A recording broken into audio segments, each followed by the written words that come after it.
Hoje você vai aprender. Hoje nós respondemos aquela pergunta que muitas pessoas não têm a resposta. Quem era a mulher de Caim? Porque se nós olharmos Adão e Eva, Caim e Abel, e sendo Caim amaldiçoado, depois Adão e Eva tendo Sete, como é que é possível, por exemplo, que Caim tivesse uma mulher? Muitos vão pensar, por exemplo, que Caim coabitou com Eva, semente da serpente, entre outras doutrinas gnósticas aí.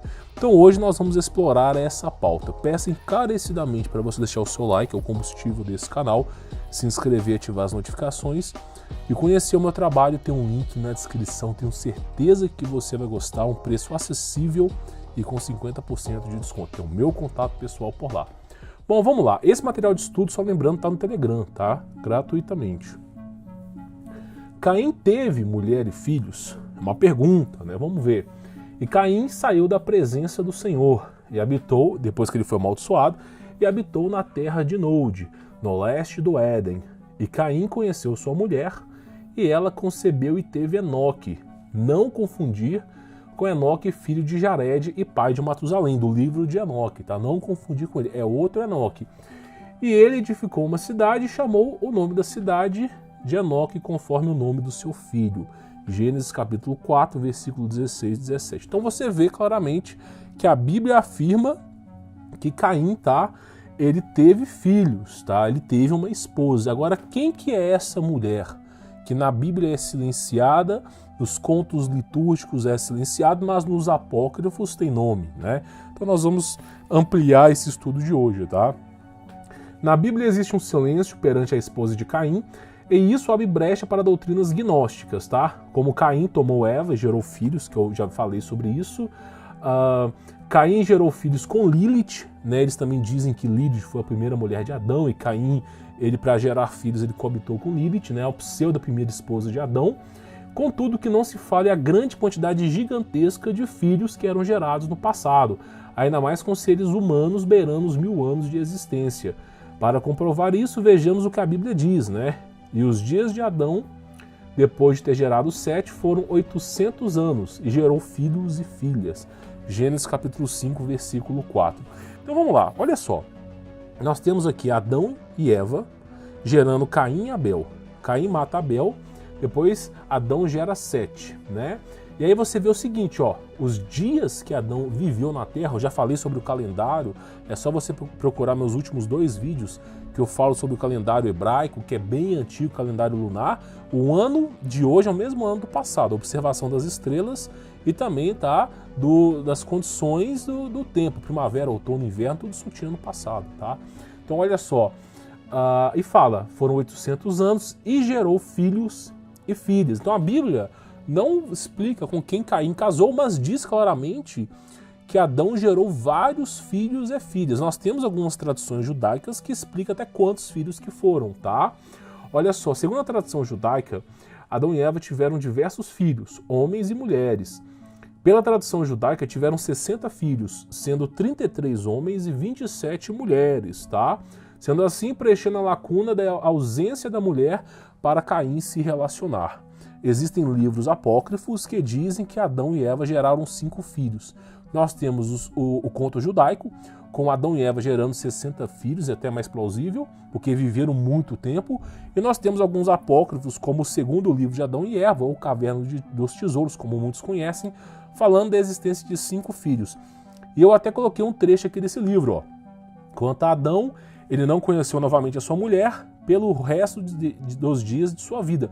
Nem nasceu dele nenhuma descendência, mas apenas aqueles 5, Caim, Lulavá, Abel, Aleia e Sete. Isso é um conto litúrgico apócrifo, tá? Chamado Caverna dos Tesouros. E tem também o conto oficial judaico aí que diz que Adão e Eva tiveram muitos e muitos filhos, tá bom? E tá no capítulo 2 do tópico 8 do segundo livro de Adão e Eva, tá bom? Aí nós temos aqui, passando isso, tá? Algumas explanações que a gente deve estudar. Por exemplo, não é preciso ir muito longe para entender que Adão e Eva geraram muitos filhos. A Bíblia nos mostra uma aliança feita por Deus para com os filhos de Adão e Eva. E Deus os abençoou, né? Estamos falando de Gênesis 1, capítulo 28. E Deus lhe disse, sede frutíferos e multiplicai-vos, e enchei a terra e subjugá-la. Sede frutíferos e multiplicai-vos. e enchei a terra e subjugá-la. E tende domínio sobre os peixes do mar, sobre as aves do céu e por aí vai. Então você vê que já tem ali uma bênção de Deus para que Adão e Eva tivessem múltiplos filhos, que foi confirmada posteriormente em Gênesis 5, tá? Que Adão e Eva gerou filhos e filhas, tá bom? Então olha só, mas segundo a Bíblia, aí vem uma pergunta muito polêmica, mas segundo a Bíblia é pecado o casamento entre irmãos, né? O que tu diz disso, né? Qual que é a sua opinião sobre essa informação? Vamos lá. Temos aqui duas hipóteses. A primeira é que por haver poucos humanos na Terra e uma necessidade de povoá-la, neste primeiro momento não desagradava a Deus, né, esta união. Então, por terem poucos humanos na Terra, era necessário que se coabitassem entre irmãos, porque tinham poucos humanos. Então, aquele primeiro momento de explanação da Terra, de expansão ali da raça humana, não vou dizer licença poética, mas Deus não julgava naquele momento, porque era necessário povoar a terra. Mas, claro, no período, por exemplo, de Moisés, de Levítico, Deus já fala que é abominável. Então, existe um momento certo para povoar a terra, mas também, a partir do momento que a terra começa a ser povoada, não se faz mais necessário aquela justificativa. Tá bom? Aí continua, olha só. A segunda hipótese, e aqui é bem especulativa, é que a genética pré-diluviana, já venho falando sobre isso, tá?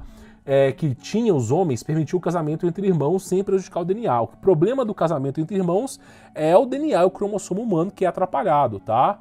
Então, mas devido à degradação e degeneração humana pós-diluviana, o casamento entre irmãos provocava inúmeras mutações e problemas de compatibilidade genética. Então, existe uma hipótese, uma especulação que muitos defendem, que na era pré-diluviana, o corpo, como era primordial, vivia 1000 anos, tinha uma certa estatura, era feito de silício, não de carbono, então tinha um corpo diferente ali. Isso é uma especulação. Existe uma explicação por isso que diz que neste momento casar entre irmãos não tinha tanto problema porque não dava alteração genética. Mas a partir do momento da era pós-diluviana, com a degeneração do corpo humano, o encurtamento da idade dos seres humanos, a multiplicação de pessoas na Terra, isso tornou-se abominável. Então teve um momento para isso, tá? Mas essa segunda hipótese é baseada na biofísica do corpo humano pré-diluviano, tá bom? Aí, olha outra afirmação aqui, tá? Nenhum de vós se aproximará de qualquer parente para descobrir a sua nudez. Eu sou o Senhor. Levítico capítulo 18, versículos 6 a 20. Então Deus ensina ao povo que não é para se multiplicar com parente, tá? Isso depois, né, lá em Moisés. Então você vê que Adão começa de um jeito e Moisés vai para o outro. Isso porque Moisés já estavam definindo as raças, as etnias, já tinham se multiplicado o povo na terra, não tinha mais pretensão, né, de se unir com irmãos. Mas no caso de Adão e Eva, eram os únicos seres humanos na terra, né? Então assim, os seus filhos ali eram os únicos seres humanos na terra, tá? E essa hipótese é confirmada com a genealogia bíblica de Abraão até Moisés, no qual veremos a seguir aqui, tá? Olha só, é importante lembrar que não era errado casar-se com o irmão ou irmã no começo da raça humana. Nenhum dano físico resultaria, tá? Então vamos continuar para você poder ver aqui.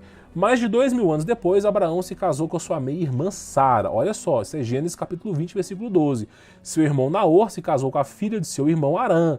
Gênesis capítulo 11, versículo 29. Não houve nenhum dano genético para as crianças que resultaram dessas uniões, tá? De fato, foi a maneira pelo qual diferentes características de raças surgiram. No entanto, nos dias de Moisés, Deus proibiu os irmãos de se casarem com suas irmãs. Levítico 18, 6 a 11, mas também é de 6 a 20, tá? À medida que as novas gerações surgiram, a humanidade começou a mostrar grupos e subdivisões de raças definidos.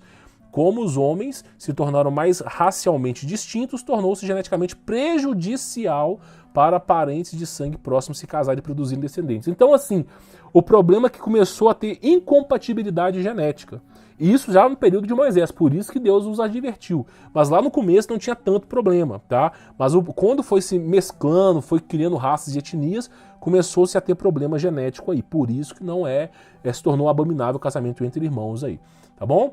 E quem que é a esposa de Caim? De fato, não sabemos o nome da esposa de Caim, mas sabemos que possivelmente era uma de suas irmãs e descendente direto de Adão e Eva. De acordo com várias traduções abraâmicas, tá? Avã, do hebraico, né, vício, iniquidade, potência, era a esposa e irmã de Caim, filha de Adão e Eva, tá? O nome Avã também é usado no livro dos Jubileus, é um apócrifo, e também na Caverna dos Tesouros, ou segundo Evangelho de Adão e Eva, que eu já venho falando aqui, que ela se chama Quelema, tá? Então, assim, de fato a resposta nunca saberemos. Os apócrifos aqui apontam, né, óbvio, para nomes estranhos, nomes distintos, aos quais não podemos comprovar ou confirmar. mas de certo modo Caim casou, isso aí se multiplicou na terra.